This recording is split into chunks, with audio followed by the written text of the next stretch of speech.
Hey everyone, it's How To Dude, and today I'm going to show you 3 different ways to unclog a drain. Alright, so as you can see, it is my tub that is clogged, so I'm going to show you 3 different methods. The first one is going to be Drano. Now, I know this is an off-brand, but it works just as Drano does. The second option, which I'm sure most people are familiar with, is the jaggedy edge puller that goes down into the drain and you pull up to try to catch any unwanted hair. And the last one is a long hose with a grabber at the end, kind of like a claw machine. Not many people might have this, but it also does help a lot with clogs.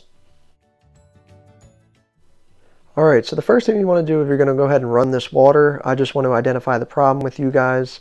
As you can see, I sped this up a little bit, but the water is pooling at the bottom of the tub. If I go ahead and shut off the water, I'm going to go ahead and dip my hand in there. You can see that it is taking longer than usual to go down, and therefore we know we have a clog. So for method 1, I'm not actually going to implement it, but I am going to show you. I do think Drano is a temporary fix because it may not be able to get all clogged hair out. So what you're going to do is you're going to take the bottle and flip it to the back, and you can see that it says 1/5 of the bottle you're going to pour in for 15 minutes. Now the bottle does have measurements on the side, so you can make sure you're pouring the right amount in.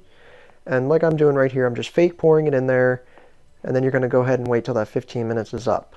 Once the 15 minutes is up, you're going to go ahead and you're going to run that water for about a minute, and that should help temporarily solve your problem. Alright, so in order to do the next 2 methods, we're going to go ahead and need to take this drain cover off. So I'm spinning it off right now, and once you get that off, you'll see that there is another piece underneath.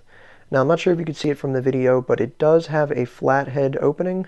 So I'm going to take my screwdriver right here, a flathead screwdriver, and I'm going to go ahead and get this white plastic piece off.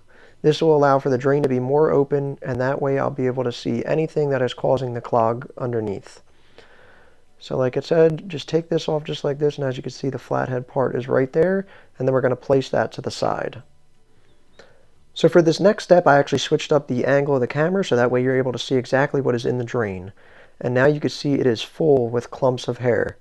So what I'm going to do is I'm going to go ahead and grab my jagged edges method 2, and I'm going to just try to find an opening in that drain in order to stick it down there so it grabs onto something. And then what I'm going to do is I'm going to take the finger pull part, and I'm just going to go ahead and yank it out. And as you can see right there, I was able to pull up a clump of hair. Now I know this seems gross, but it is my personal shower, so, you know, it needs to be done. And then method 3, I'm going to go ahead and try to use this claw grab hose. As you can see, there's a little bit more hair left in there. Go ahead and grab onto that hair, and as you can see, another clump was taken out. Now, that may not always get all of the hair, so what you could do is go in with your fingers and your hands and just try to pull out any excess hair.